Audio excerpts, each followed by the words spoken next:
அனைவருக்கும் வணக்கம். இந்த வீடியோவில் நம்ம பார்க்க இருக்கிறது இணைய உலாவி, அதாவது வெப் ப்ரௌசர் அப்படின்னு சொல்லுவோம்.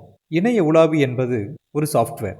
இது இணையத்தில் இருக்கக்கூடிய வலைதளங்களை பார்ப்பதற்கும் இணையத்தில் கிடைக்கக்கூடிய அதிக அளவிலான தகவல்களை மற்றும் வளங்களை பெறுவதற்கும் இது உதவுகிறது. உதாரணமாக Google chrome, Firefox, Microsoft edge, safari போன்ற பல இணைய உலாவிகள் இருந்து வருகிறது. இதில் நமக்கு தேவைக்கேற்ப அவற்றை நாம் பயன்படுத்தி கொள்ளலாம். ஒரு ப்ரௌசரை எப்படி ஓப்பன் செய்கிறது அப்படின்றத பார்க்கலாம். பெரும்பாலும் வெப் ப்ரௌசர் நம்முடைய டெஸ்க்டாப்லேயே இந்த மாதிரி ஐகான்ஸோடு இருக்கும். ஒருவேளை உங்களுடைய டெஸ்க்டாப்பில் இல்லை அப்படின்னா நீங்கள் சர்ச் பட்டனில் போயிட்டு இங்கேருந்தும் நீங்கள் என்ன பண்ண முடியும் அப்படின்னா சர்ச் பண்ணி நமக்கு தேவையான வெப் ப்ரௌசரை செலக்ட் பண்ணிக்க முடியும். டெஸ்க்டாப்பில் இருக்கக்கூடிய இந்த ஐகானை டபுள் கிளிக் பண்ணுறது மூலிமா இந்த வெப் ப்ரௌசர் அப்ளிகேஷனை நம்ம ஓப்பன் செய்ய முடியும். இப்போ நான் டபுள் கிளிக் பண்ணுறேன். இப்போ நீங்கள் பார்த்துட்ருக்கிறது இந்த கூகுள் குரோம் வெப் ப்ரௌசருடைய ஹோம் பேஜ். இதில் மேலே இருக்கக்கூடிய இந்த இடத்த நாம் அட்ரஸ் பார், அதாவது முகவரி பட்டி அப்படின்னு சொல்லுவோம். நமக்கு தேவையான இணையதளங்களுடைய முகவரியை நம்ம இந்த இடத்துல உள்ளீடு செய்து என்டர் கொடுப்பதன் மூலமாக நாம் எந்த வெப்சைட் பார்க்க விரும்புகிறோமோ அந்த வெப்சைட்டுக்கு நம்ம நேரடியாக செல்ல முடியும். இதே அட்ரஸ் பார் சர்ச் பண்ணுறதுக்கும், அதாவது நமக்கு தேவையான தகவல்களை தேடுவதற்கும் இது பயன்படுகிறது. பெரும்பாலான ப்ரௌசரில் இந்த அட்ரஸ் பார்லேயே சர்ச் பாரும் இருக்கும். நம்ம இதுலேயே நமக்கு தேவையான தகவல்களை தேடிக்க முடியும். உதாரணமாக இந்த அட்ரஸ் பார் இல்லைனா இந்த தேடுதல் பெட்டியில் நான் தமிழ்நாடு அப்படின்னு டைப் பண்ணி என்டர் கொடுக்குறேன். அடுத்து நீங்கள் பார்க்கக்கூடிய இந்த பக்கத்தில் தமிழ்நாடு பற்றிய பல விவரங்கள் இங்கே கொடுத்துருக்கோம்.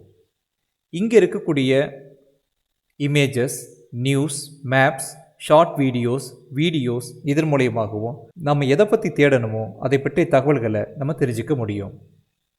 உதாரணமாக இப்போ நான் இமேஜஸ் கிளிக் பண்ணுறேன். இப்போ பாருங்கள், தமிழ்நாடு பற்றிய படங்கள், அதாவது இமேஜஸ் என்னென்ன இருக்குது, அதன் தொடர்புடைய படங்கள் அனைத்தும் நமக்கு இங்கே காட்டும்.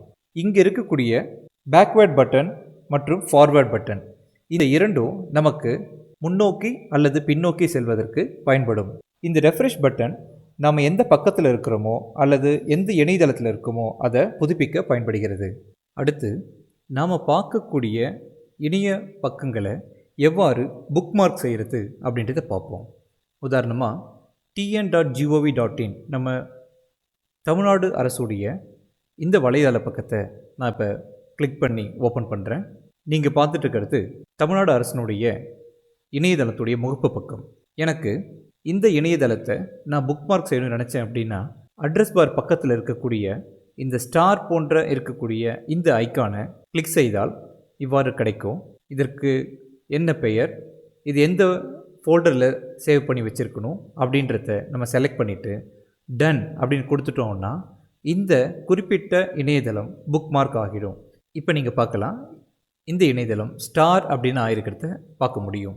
இவ்வாறு புக்மார்க் செய்வதன் மூலமாக ஒவ்வொரு முறையும் நாம் அதிகமாக பயன்படுத்தக்கூடிய இணையதளத்தை நம்ம உள்ளீடு செய்யணும்னு அவசியம் இல்லை. அந்த புக்மார்க் லிஸ்ட்லேருந்து எளிதாக அதை எடுத்து நம்ம பயன்படுத்தி கொள்ள முடியும்.